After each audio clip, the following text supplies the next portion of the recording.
anak na masyadong kampante sa kanilang sarili. Hindi na nila naiisip yung mga pagpapahalaga sa ng kanilang mga magulang. Yung lahat-lahat ng mga paghihirap, simula nang sila'y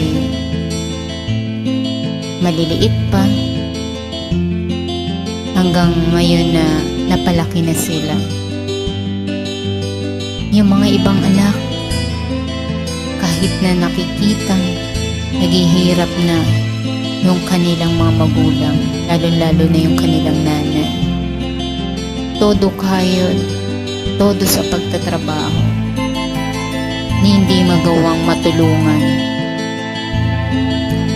Nagbibisi-bisihan, masinuhon na nila yung pagka-cellphone, pakikipag-chat sa iba, kaysa ang tumulong sa mga gawain.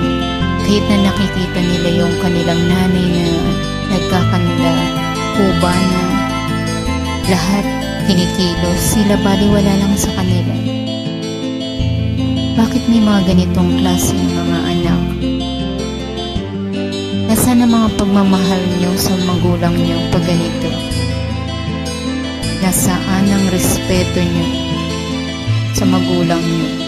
Kahit man lang pagtanaw ng utang loob sa ating mga magulang, sana hindi nyo nakakalimutan yung mga paghihirap na ginagawa sa atin ng ating mga magulang.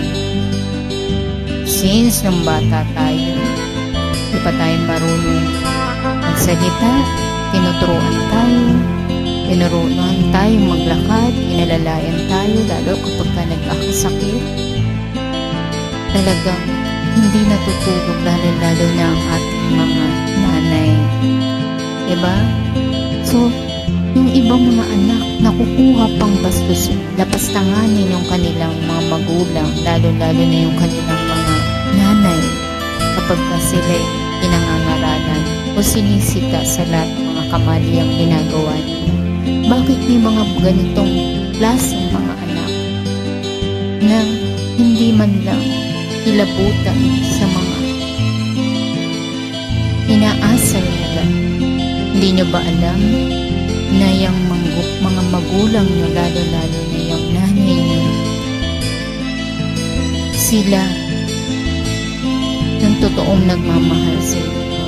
Lahat ng mga pinahalagaan nyo, lahat yan, kapag kakailangan niya ng tulong, magkasakit kayo, magulang nyo pa rin yung unang tatakbo at mag-aalaga sa inyo. Bakit ganyan kayo?